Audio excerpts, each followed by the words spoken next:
I stood frozen in the doorway of what I thought was my childhood home. A loaf of sourdough bread slipping from my hands and shattering across the hardwood floor. The words I had just heard echoed in my skull like a death sentence. Once we get it appraised, we can list it. Harper's payments were just gifts anyway. My mother was sobbing openly now at the defendant's table. But they weren't sympathetic tears anymore. They were the tears of someone caught, exposed, humiliated. Judge Sharma's expression had shifted from neutral to something colder. Harder. Julian wasn't finished. He called Chloe to the stand. My sister walked to the witness box looking like she might be sick. She swore her oath with a trembling hand and sat down, refusing to look at our parents. "Miss Harris," Julian said gently, "can you tell the court about your role in this situation?" Chloe took a deep breath. "I was supposed to keep Harper sending money. Mom and Dad told me that if I helped them, we'd all share the house sale. They said Harper was rich anyway, that she didn't need the money like we did, that she was happy to help. Did you believe that?" "At first, maybe. But by the third year, I knew it was wrong. I saw how hard Harper was working. I knew she was living in a tiny apartment and eating ramen while Mom and Dad were renovating the kitchen and taking vacations. I knew. And I said nothing because I wanted my share." "What changed your mind?" Chloe finally looked up, her eyes finding mine across the courtroom. "I couldn't sleep anymore. Every time I saw Harper, I felt sick. When they told me they were selling and not giving her anything, that they were calling all her payments gifts, I realized I'd been helping them commit fraud. I couldn't live with that anymore." Douglas tried to paint Chloe as an unreliable witness, someone motivated by guilt or sibling rivalry. But the evidence she'd provided spoke for itself. Text message don't lie. Voice recordings don't misremember. The defense's final play was to call a surprise witness. Thomas Chen, my boyfriend from college, walked into the courtroom looking uncomfortable in a suit that didn't quite fit. My stomach dropped. I hadn't seen Thomas in over a decade. Hadn't spoken to him since he'd borrowed $3,000 for emergency dental work and then ghosted me. What was he doing here? Douglas smiled warmly as Thomas took the stand. "Mr. Chen, how do you know the plaintiff?" "We dated in college. For about 2 years.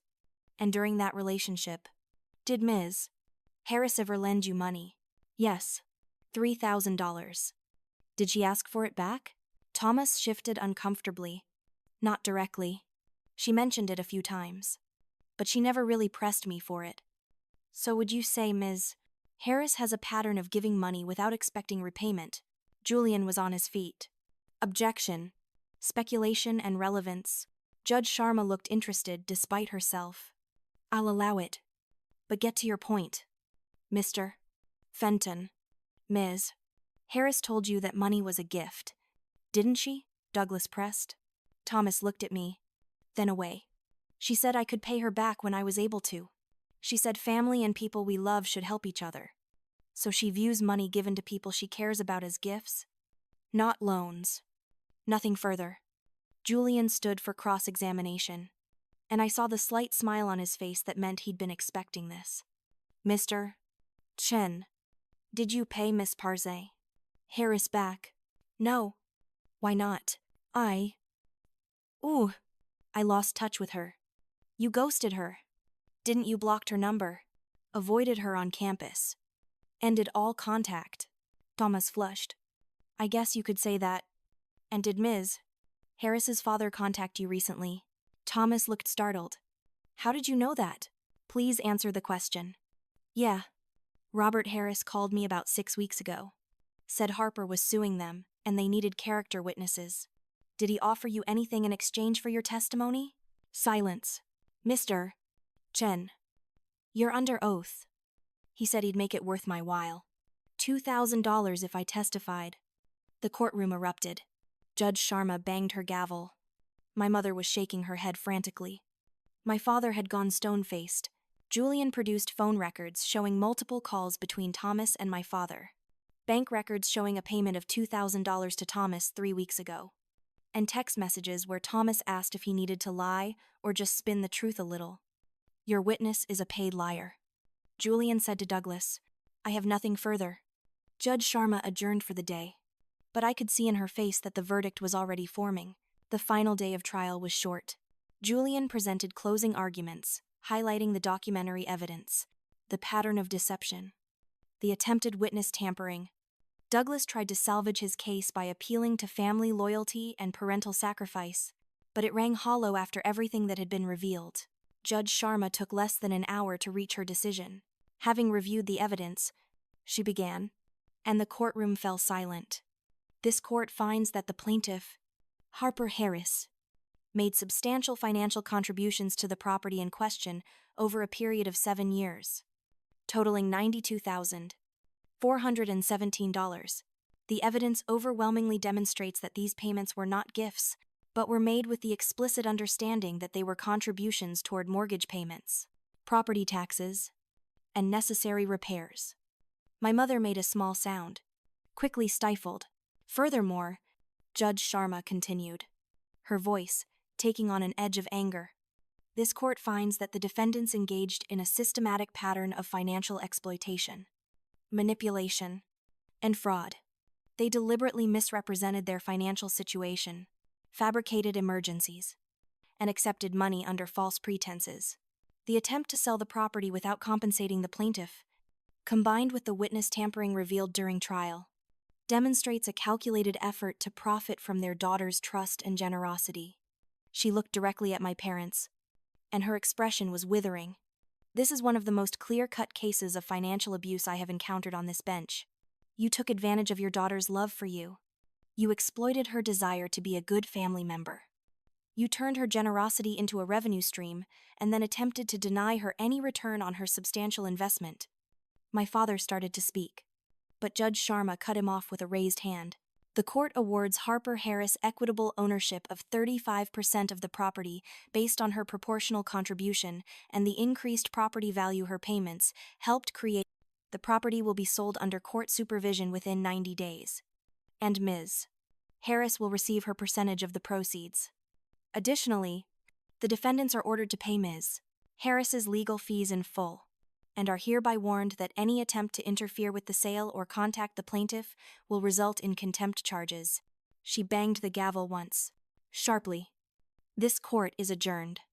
I sat frozen for a moment, unable to process what had just happened.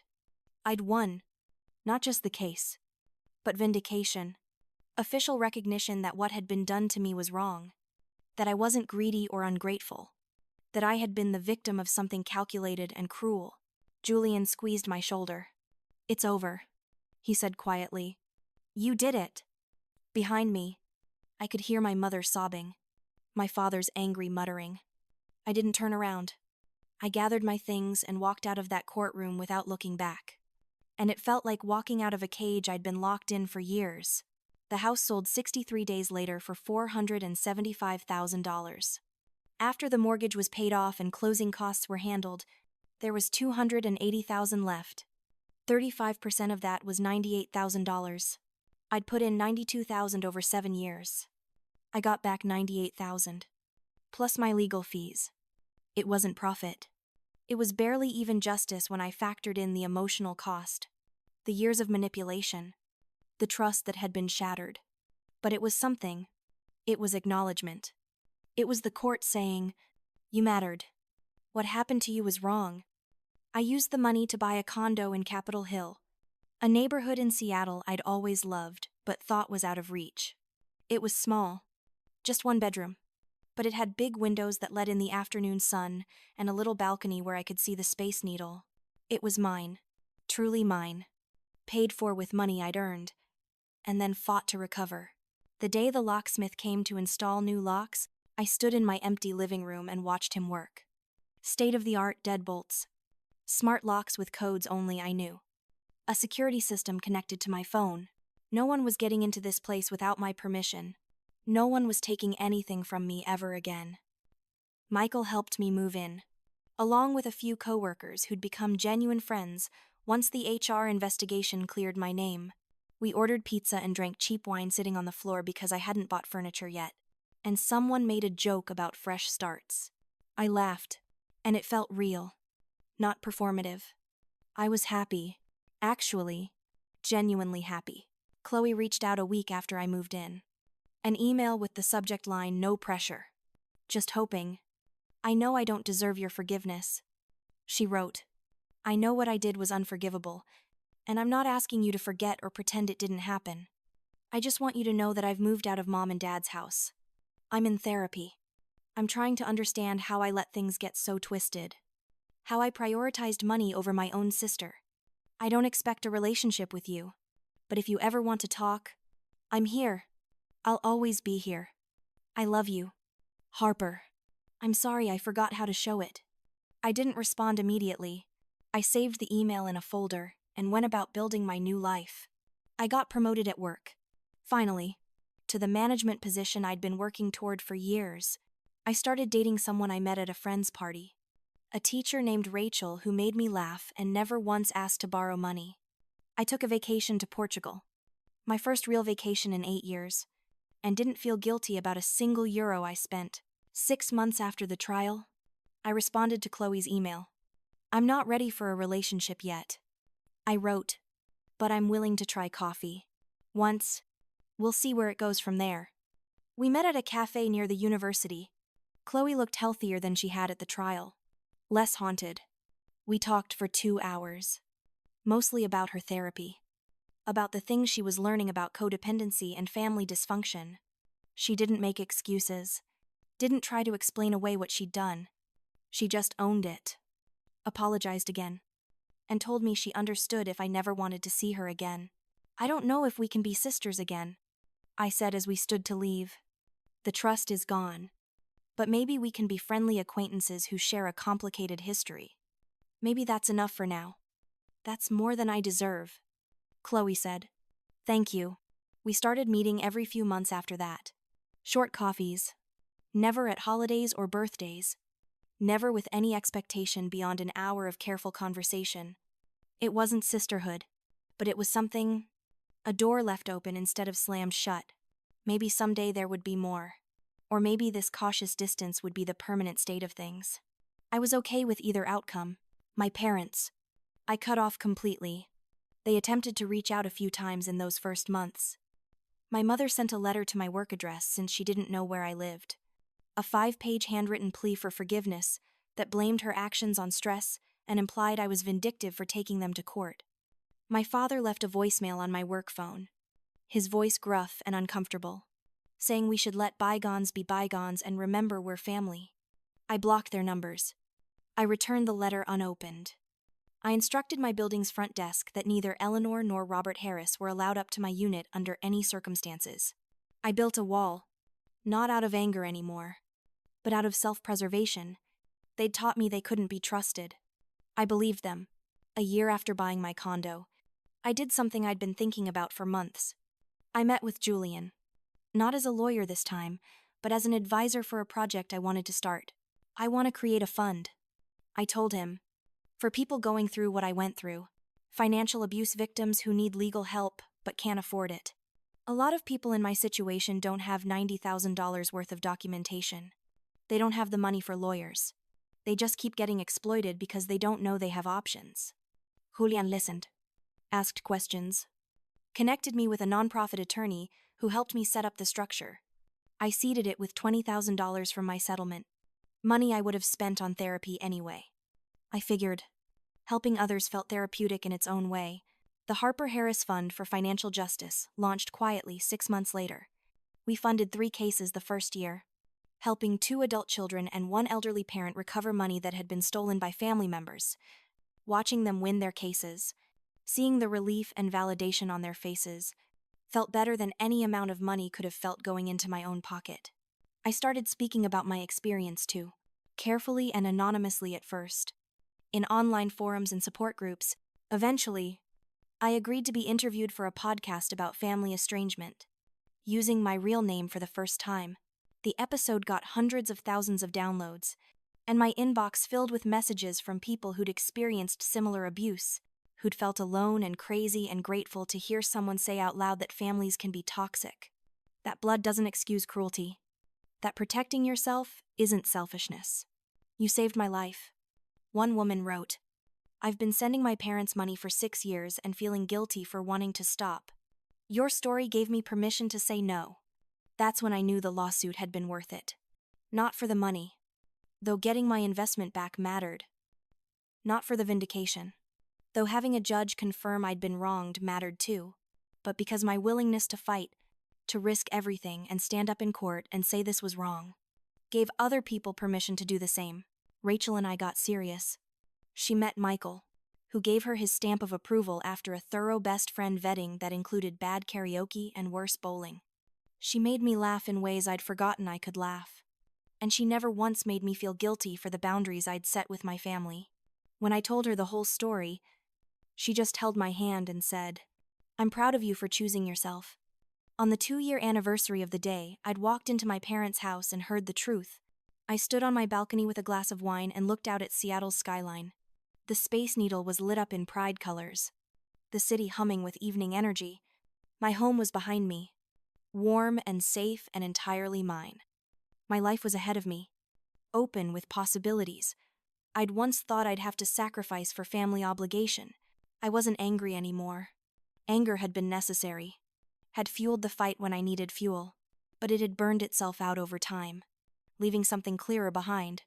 Understanding, maybe, or just acceptance.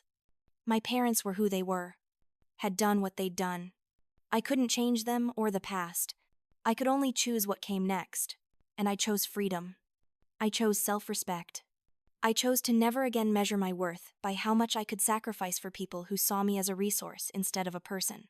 I chose to build a life based on mutual respect, healthy boundaries, and the revolutionary act of believing I deserved better. The hardest part of my journey wasn't the lawsuit or the public confrontation or even the loss of my family. The hardest part was unlearning the belief that love meant sacrifice, that being a good person meant accepting mistreatment, that family loyalty required self-erasure. I'd spent 33 years believing those lies. Undoing that programming took therapy, time, and the daily practice of choosing myself without guilt, but I did it. I unlearned the lessons that had kept me trapped. I rewrote the story I'd been telling myself about who I was and what I deserved. I built a life where my value wasn't measured in dollars sent or sacrifices made, but in the peace I felt waking up in my own space, answerable to no one but myself. I'm 36 now, 3 years out from that awful day in my parents' kitchen, 3 years into the life I built from the rubble of the family I thought I had. I have friends who respect my boundaries. I have a career I'm proud of. I have a partner who sees me as an equal, not an ATM. I have a fund that helps other people escape the trap I barely escaped myself. Do I wish things had been different? Of course. I wish I'd had parents who valued me for who I was instead of what I could provide. I wish I'd recognized the exploitation earlier and protected myself sooner. I wish I still had a family to go home to for holidays. But I don't waste much time on those wishes anymore. I can't change who my parents chose to be. I can only decide who I'm going to be in response. And I choose to be someone who knows her worth, who protects her peace, and who helps others find the courage to do the same. If you're reading this, if you're in a situation where someone is using your love as leverage, your guilt as currency, your loyalty as a leash, I want you to know something. You're not crazy. You're not selfish. You're not wrong for wanting to be treated with basic respect and honesty. The people who benefit from your exploitation will tell you you're all those things. I will use every tool of manipulation they have to keep you compliant. Don't believe them. Document everything. Save every receipt, every text, every email. Trust your instincts when they tell you something's wrong. Seek support from people outside the toxic system. And when you're ready, when you've had enough, when that final betrayal happens and you realize you can't go back to pretending anymore, stand up. Fight. Choose yourself. It won't be easy. They'll call you ungrateful, selfish, greedy, cruel. They'll play the victim and rewrite history and try to make you the villain in a story where you were only ever trying to survive their exploitation. Let them. Your truth doesn't depend on their acknowledgement. Your worth doesn't require their validation. 3 years ago, I stood in a kitchen doorway and heard my family planning to steal from me. Today, I stand in my own home, free and whole and finally at peace. The journey between those two moments was brutal, but I'd walk it again in a heartbeat because it led me here. To a life where I'm no longer anyone's ATM or emotional punching bag or convenient scapegoat. I'm just Harper. And Harper is enough? So here's my question for you. Because I know some of you reading this are living a version of my story right now. What's your breaking point? What would it take for you to stand up and say no more? And more importantly, what's stopping you? Is it fear, guilt? The belief that family loyalty requires self-destruction? Whatever it is, I want you to examine it. Hold it up to the light. Ask yourself if it's real or if it's just another tool being used to keep you compliant. You deserve better.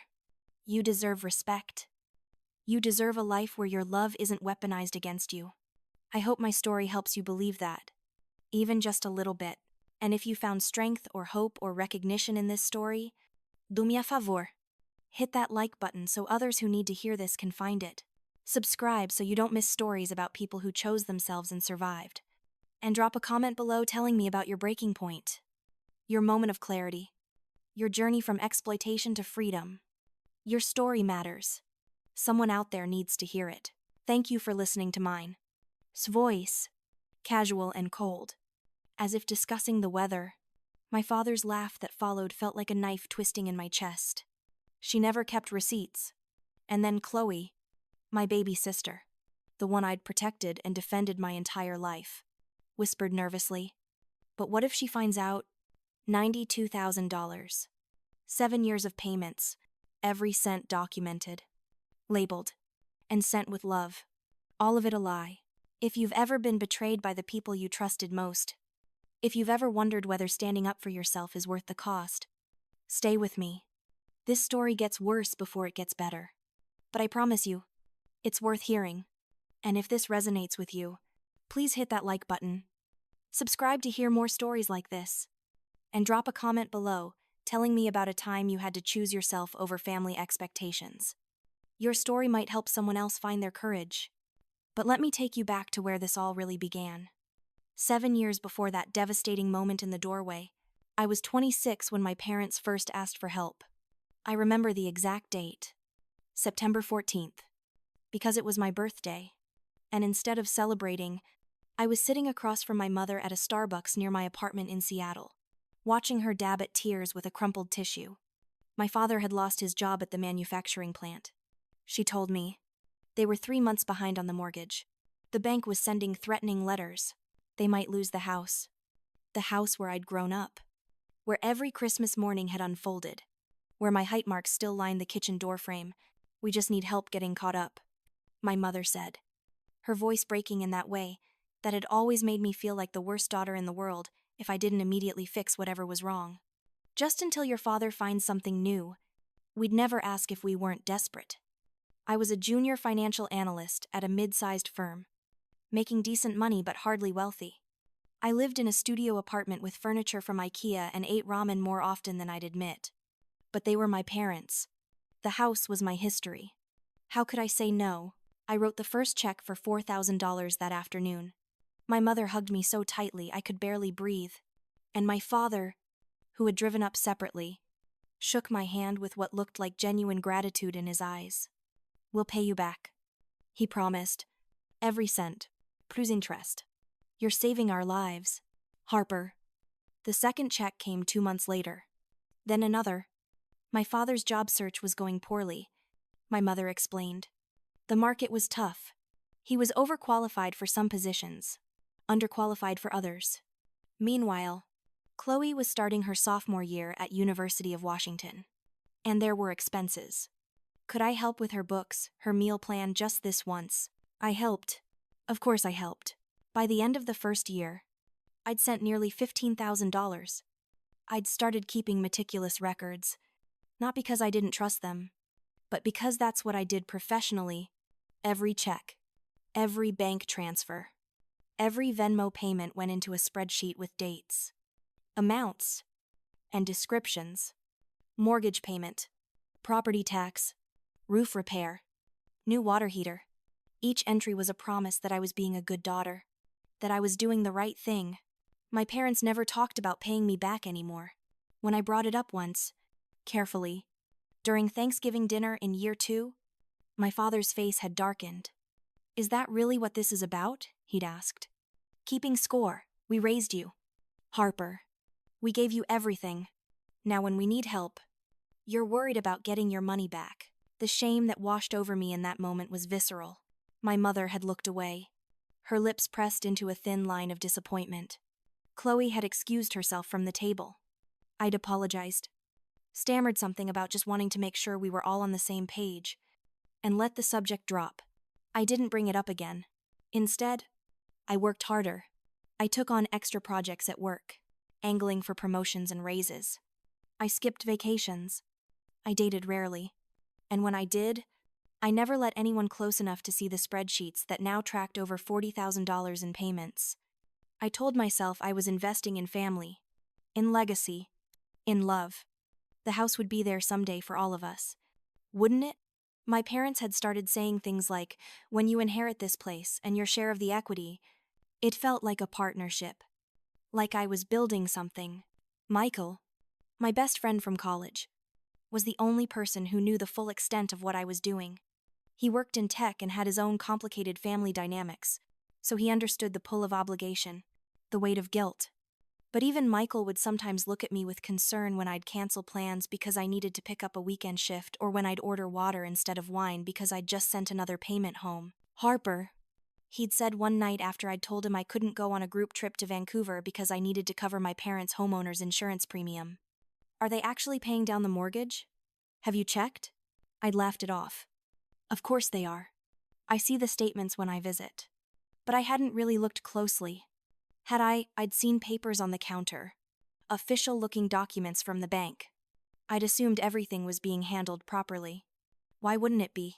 Year 5 brought a new crisis. The house needed significant repairs. My mother told me. The bathroom was a disaster. Tile cracking. Potential water damage behind the walls. They'd gotten quotes. And the cheapest was $8,000. Insurance wouldn't cover it because it was wear and tear. Not sudden damage. Could I help? They'd been so careful with money. But this was unexpected. I helped. I always helped. By year 7, I'd sent $92,000. I was 33 years old. Still in my studio apartment. Still shopping at Goodwill. Still putting off my own dreams because family came first. That's what good daughters did. Right, that's what I'd been taught. My career had progressed despite my financial constraints. I'd made senior analyst and was being considered for a management position. The promotion would mean more money, more stability, maybe even enough to start thinking about buying my own place. But I'd put that dream on hold so many times it felt almost abstract, like something that happened to other people.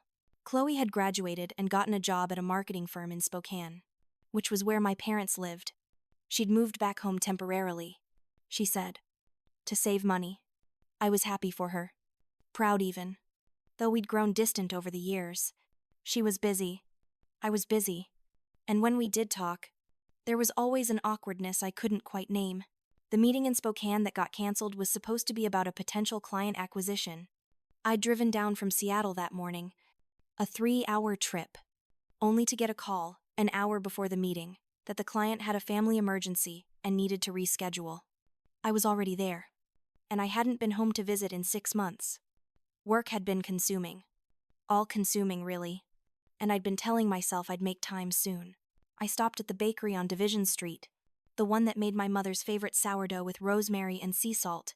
It was an impulsive decision, a desire to do something nice, to see the smile on her face when I surprised her. I'd texted that morning to say I was in town for work, and she'd responded with a simple okay, which wasn't unusual. My mother had never been much for texting. The house looked the same as always when I pulled up at 4 in the afternoon. The lawn was neatly mowed. The flower beds my mother had always been so proud of were blooming with late summer asters and sedums. The shutters I'd helped pay to replace 3 years ago were still crisp and navy blue. Everything looked perfect. Maintained. Loved. I used my key. The one I'd had since high school. I'd never thought to wonder if it still worked. If they'd ever changed the locks. Why would they? I called out as I entered. Surprise, I brought bread, but no one answered. I could hear voices in the kitchen. Though, familiar voix? So I headed that way, already smiling at the thought of my mother's delighted expression. That's when I heard it. My mother's voice. Clear and matter of fact. Once we get it appraised, we can list it. Harper's payments were just gifts anyway. I stopped in the hallway, my heart suddenly pounding too hard. Gifts, what did that mean? My father's voice next. That particular laugh he reserved for when he thought he'd been clever. She never kept receipts. But I did. I kept every single one. And then Chloe, my sister, sounding worried but not surprised. But what if she finds out? The bread hit the floor before I consciously decided to drop it. The sound of glass and crust shattering seemed impossibly loud in the sudden silence that fell over the kitchen. I walked forward, my legs moving on autopilot, until I was standing in the doorway looking at the three of them seated around the kitchen table with papers spread out before them. Real estate listings. Market analysis reports. Appraisal contact information. They were selling the house. My house. The house I'd paid for. Gifts. The word came out of my mouth barely above a whisper. You think $92,000 over 7 years were gifts? My mother recovered first, her face shifting into an expression of concern so practiced, it might have fooled me if I hadn't just heard what I'd heard. Harper. Sweetie, you surprised us? We didn't know you were coming by. Gifts. I repeated, louder this time. You told someone my payments were gifts. My father stood up, his chair scraping against the floor. His face was already hardening into the defensive anger I'd learned to fear as a child. Don't make a scene. Harper, you're taking this out of context. What context? I looked at the papers on the table. At the estimated sale price, circled in red pen, $450,000. The house had been worth barely $200,000 when I'd started helping. My payments hadn't just kept them afloat. They'd allowed my parents to build equity, to improve the property, to profit. You're selling. You never told me. And you're calling my money gifts so you don't have to pay me back. It was help between family, my mother said, her voice taking on that wounded quality that usually made me backtrack and apologize. We never asked you to keep track of every penny like some kind of loan shark. I have receipts, I said, looking directly at my father. Every single payment, every check memo, every email where you asked for specific amounts for specific repairs, every text where you thanked me for helping with the mortgage. The color drained from his face. My mother's mouth opened and closed without sound. I turned to Chloe, who hadn't said a word, who was staring at the table like she wished she could disappear into it. You knew, I said. It wasn't a question. How long have you known? She didn't answer, and her silence was answer enough. Something cold and clear settled over me in that moment, like ice water in my veins. You're right about one thing, I said quietly. I should have kept better boundaries. I should have protected myself from the people who were supposed to love me. That's on me. I turned and walked out. Behind me, I heard my father call my name. I heard my mother start to say something, but I didn't stop. I got in my car, started the engine, and drove back to Seattle through a blur of tears. I refused to let fall until I was safely on the highway, or miles away from the house that wasn't mine, from the family that never was. That night, I spread every document I had across my apartment floor. Bank statements dating back 7 years, canceled checks with memos in my handwriting, screenshots of Venmo payments with descriptions like roof guy and mortgage catch-up and property tax help, email chains where my father detailed exactly what was needed and thanked me profusely for my generosity, text messages from my mother with crying emojis and hearts, telling me I was saving them, that they'd never forget what I was doing. $92,417. That was the exact total. I'd been rounding down. The mortgage statements I found were damning. I'd pulled them from old emails, copies my father had sent me years ago, to show me they were getting back on track. I compared them to the current statement I was able to access through a property records search. The principal hadn't decreased, not even slightly. Every payment I'd made, every sacrifice, had gone somewhere else. Improvements. Maybe. Chloe's expenses. Probably. Vacations I'd seen photos of on Facebook. Certainly. The cruise to Alaska they'd taken last spring without inviting me. I found an email I'd been accidentally CC'd on, buried in a folder I rarely checked because it was my work address, and my father had meant to send it only to my mother. Once we sell, we won't need Harper's checks anymore. She's never going to ask for proof of where the money went. I sat on my apartment floor surrounded by evidence of my own willful blindness and felt something I'd never allowed myself to feel toward my parents before. Rage. Michael came over when I called him at midnight, took one look at the papers everywhere, and the expression on my face, and went to make coffee without a word. He sat with me until 3 in the morning, listening, occasionally swearing under his breath, and finally saying what I'd needed to hear. Harper, this isn't just shitty parenting. This is fraud. This is financial abuse. You need to talk to a lawyer. The text from my mother came at 1:30 in the morning. We changed the locks. You're not welcome here anymore. Let's see how well you do without us.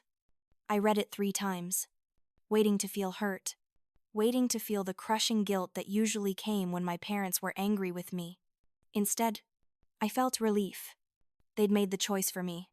They'd severed the tie. I'd been too conditioned to cut myself. Good. I whispered to my empty apartment. Let's see how well you do without my money. I called a lawyer the next morning. Julian Reeves specialized in family law and financial disputes, and his assistant was able to fit me in for a consultation that afternoon. I brought 3 bankers' boxes full of documentation, and Julian spent 2 hours going through everything with the kind of focused intensity that told me he understood exactly what he was looking at. You have an incredibly strong case for equitable ownership, he said finally, looking at me over his reading glasses. Your contributions were substantial, consistent, and clearly intended for property maintenance and mortgage payments. The fact that they're now attempting to sell without including you in the proceeds is textbook unjust enrichment. Can we stop the sale? I asked. We can file for a temporary restraining order to prevent them from listing or selling the property until the court determines ownership stakes. But Harper, he leaned forward, his expression serious, you need to understand that this is going to get ugly. Family lawsuits always do. But when you add this level of deception and the amounts involved, it's going to be brutal. They're going to fight back hard. They're going to try to make you look bad. They're going to weaponize your relationship, your history, everything they can think of. Are you prepared for that? I thought about my mother's text, about the locks being changed, about 7 years of being treated like an ATM instead of a daughter. Yes, I said. I'm ready. Julian filed the paperwork that week. The temporary restraining order was granted based on the strength of my documentation and the imminent threat of asset disposal. My parents were legally barred from selling the house until the court case was resolved. The reaction was immediate and explosive. My mother called 17 times in one day, leaving increasingly hysterical voicemails. The first few were tearful, begging me to reconsider, asking how I could do this to them after everything they'd sacrificed for me. By message 7, the tears had turned to anger. By message 14, she was screaming into the phone about betrayal and greed and how I'd always been a selfish, ungrateful child. I saved every single one and forwarded them to Julian. My father's approach was different. He called once, his voice cold and controlled. You're making a mistake. Harper, pull back now, and we can forget this happened. Keep pushing, and you'll regret it. I promise you that. It sounded like a threat. Julian agreed and added it to the growing file of evidence, but Chloe's betrayal cut the deepest. She took to social media, posting vague but pointed messages about family loyalty and people who valued money over love. Heartbroken to learn that some people are willing to destroy their own family over dollars and cents.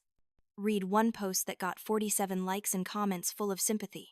She never named me, but she tagged our hometown and posted pictures of herself looking sad in front of the house, making it obvious to anyone who knew us what she was talking about. I didn't respond. I didn't engage.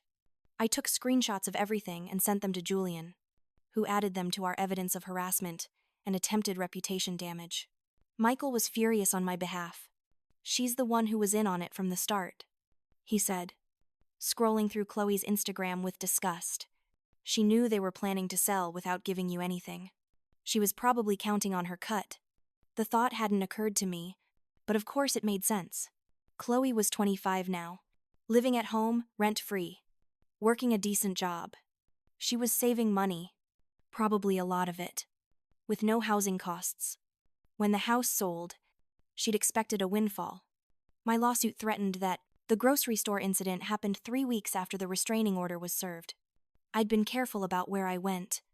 When I went, but I needed food, and I'd thought 2 in the afternoon on a Wednesday was safe.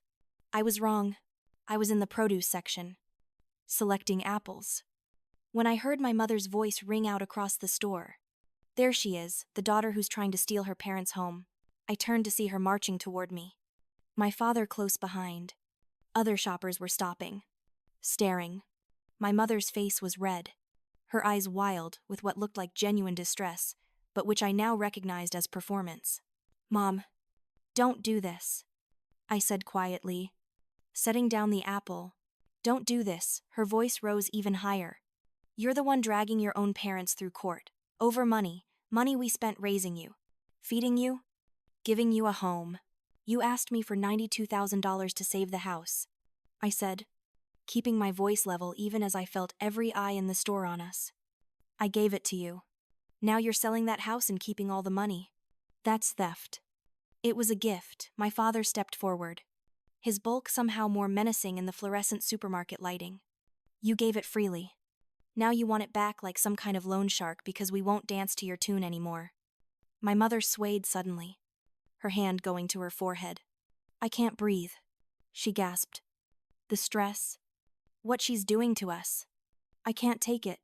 She crumpled gracefully toward the floor, and my father caught her, lowering her down gently while shouting for someone to call 911. I stood there, frozen, watching my mother lie on the grocery store floor with one eye cracked open just enough to watch the crowd's reaction. It was a performance, a calculated scene designed to make me look like a monster. And it was working. I could hear the whispers. I feel the judgment radiating from the gathering crowd. An older woman near me muttered, "Imagine doing that to your own mother." A younger guy pulled out his phone and started recording. "Good," I thought with a clarity that surprised me. Let him. Let everyone see." The ambulance arrived. My mother allowed herself to be checked over, insisting weakly that she just needed to rest, that the stress of being sued by her own daughter was destroying her health. The paramedics, professionals that they were, looked skeptical, but couldn't force treatment on someone who was clearly conscious and refusing. I waited until they'd left, until my parents had made their dramatic exit with my mother leaning heavily on my father's arm. Then I approached the young man with the phone. "Did you get all of that?" I asked. He looked surprised. Yeah, most of it. Could you send it to me?" I gave him my email address. "I'd appreciate it." He sent it that evening with a message. "Your mom seems like a piece of work. Good luck." The video showed the whole scene, including the moment before my mother fainted, when she'd clearly looked around to make sure enough people were watching. It also caught my father's coaching whisper, "Now, Eleanor, do it now." Julian loved it. "This is gold," he said when I showed him. "It demonstrates a pattern of manipulation and false narrative creation. If they're willing to fake a medical emergency in public to discredit you, what else have they lied about?" The video went viral in a small way, shared in local community groups and subreddits about family drama. Public opinion was split. Some people thought I was a terrible daughter for suing my parents. Others saw through the performance and called my mother out for faking. I stayed silent on social media. Didn't comment. Didn't defend myself. The truth was in the documents, not in public opinion.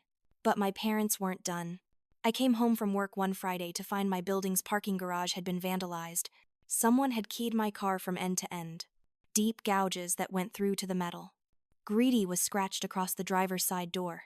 There were no security cameras in that section of the garage. And I couldn't prove who'd done it. But I knew. Then I got an email from my HR department. Someone had filed an anonymous complaint claiming I'd been stealing from the company, falsifying expense reports. It was completely false, easily disproven. But it required investigation. I had to sit through 2 humiliating interviews where I explained my financial situation, showed my personal records, and proved that every expense I'd ever claimed was legitimate. My boss apologized afterward, embarrassed, but the damage to my reputation at work was done.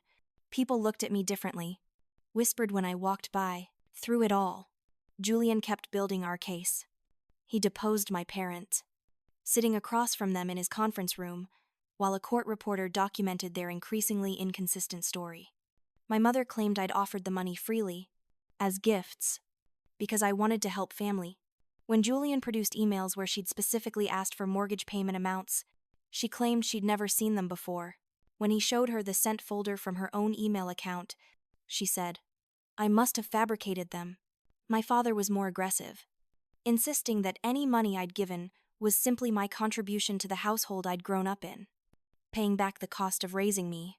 Julian had calmly produced a calculator and showed that 18 years of child raising, even by generous estimates, didn't equal $92,000 in 7 years. My father had gone red-faced and silent. The discovery process revealed more than I'd expected. My parents had refinanced the house twice during the years I was helping them, pulling out equity both times.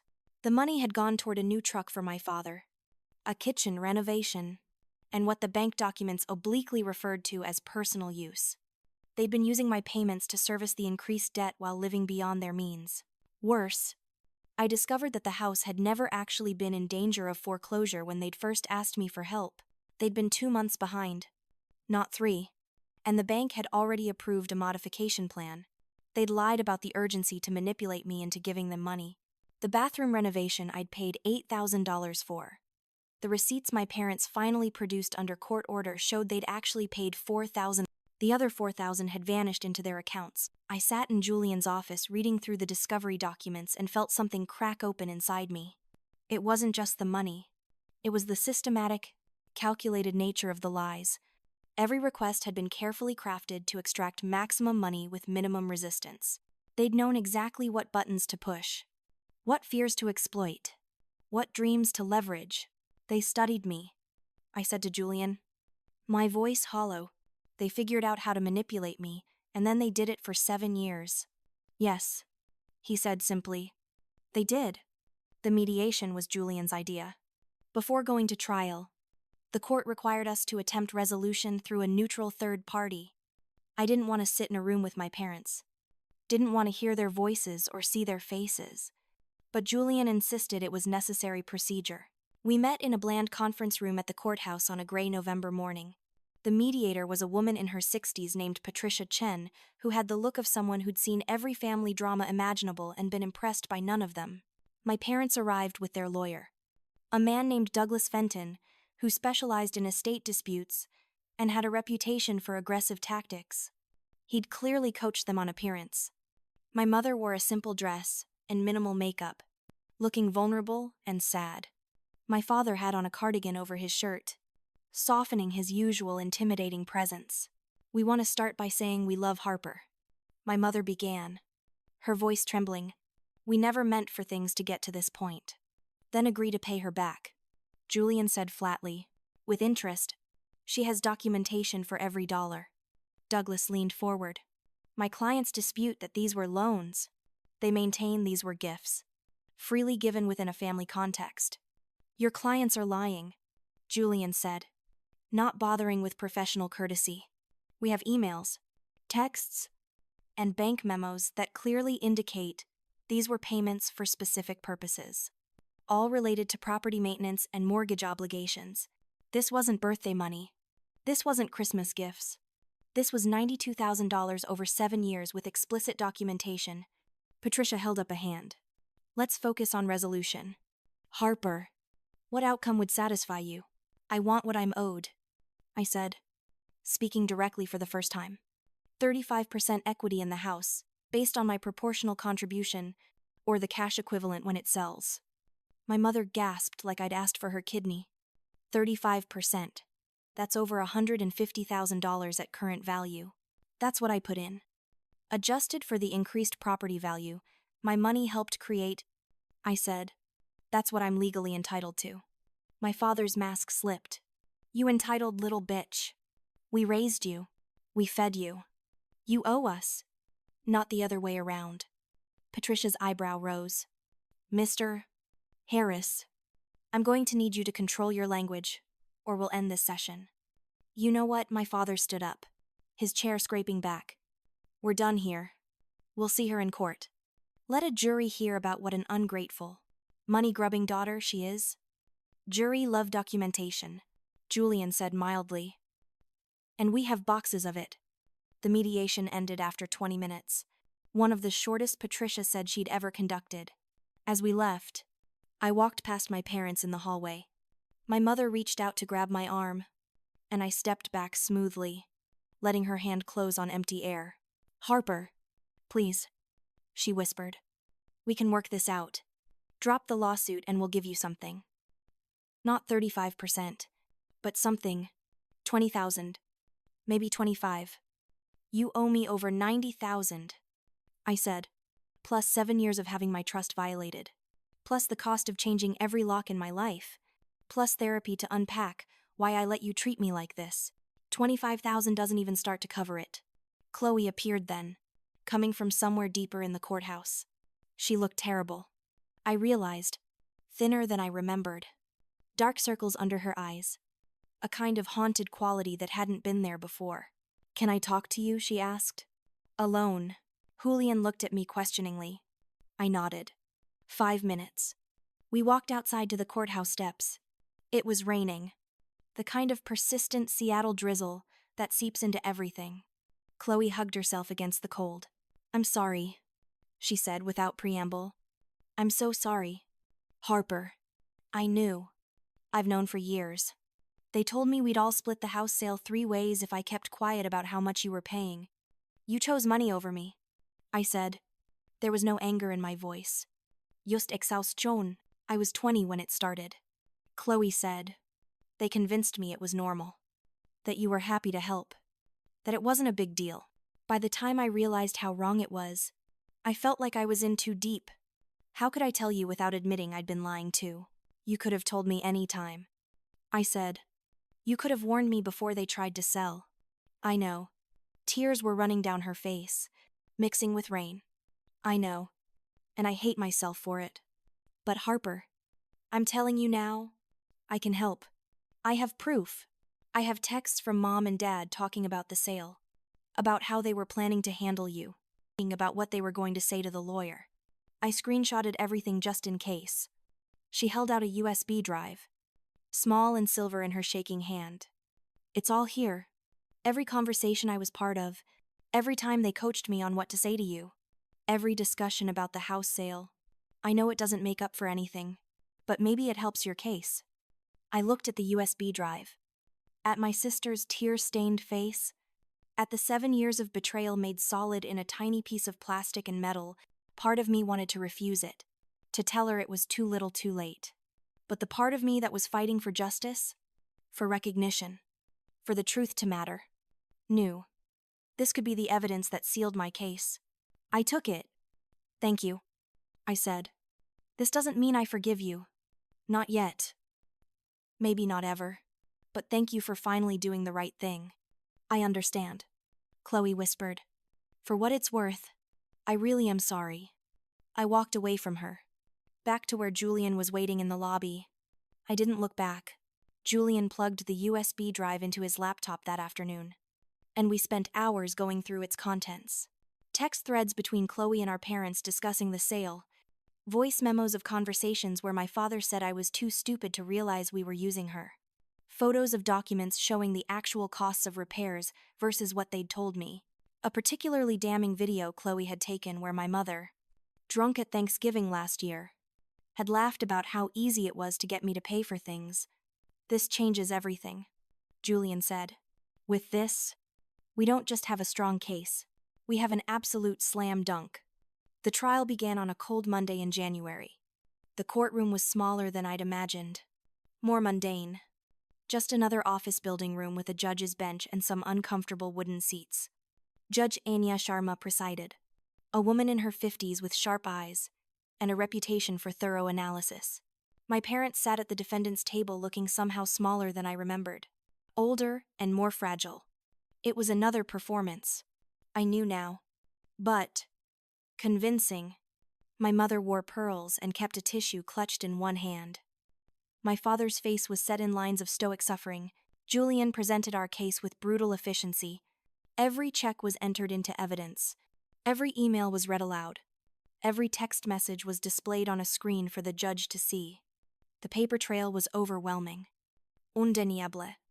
A 7-year documentation of systematic financial exploitation Douglas tried to counter by emphasizing the parent-child relationship. The decades of care and support my parents had provided. He brought up every birthday present, every Christmas gift, every family vacation, trying to paint a picture of parents who'd given everything and a daughter who was repaying them with betrayal. Then Julian called Michael to the stand. Michael was a good witness, calm and credible. He testified about conversations we'd had, about the times I'd canceled plans because I needed to send money home, about finding me crying in my apartment after particularly large requests. He described visiting the house with me once and seeing my parents driving new cars while I was still using public transit. Harper was proud of helping her family, Michael said, but it wasn't a gift. She talked about it like an investment, like she was securing her future and theirs together. She had no idea they saw it as free money. Douglas tried to discredit him, suggesting he was biased as my friend. Michael remained unflappable. "I'm biased toward the truth," he said. "And the truth is that Harper was used." My parents took the stand to defend themselves. My mother wept her way through testimony about how hard their lives had been, how they'd only wanted help from their daughter, how they'd never imagined she was keeping such detailed records. It was a masterful performance, and I saw the court reporter looking sympathetic. Then Julian began cross-examination. He produced the emails about the fake foreclosure crisis. My mother's face went pale. He showed the refinancing documents that proved they'd been pulling equity out while I was paying in. My father started to sweat. He played the video from Chloe's USB drive, the one where my mother drunkenly bragged about manipulating me. The courtroom went silent as my mother's recorded voice echoed from the speakers. "Harper's sue disparage for approval. You can get her to do anything. Just cry a little. Tell her we might lose the house." And boom. Check in the mail. Recorded laughter from my father. Best investment we ever made. Having a daughter like that? My mother.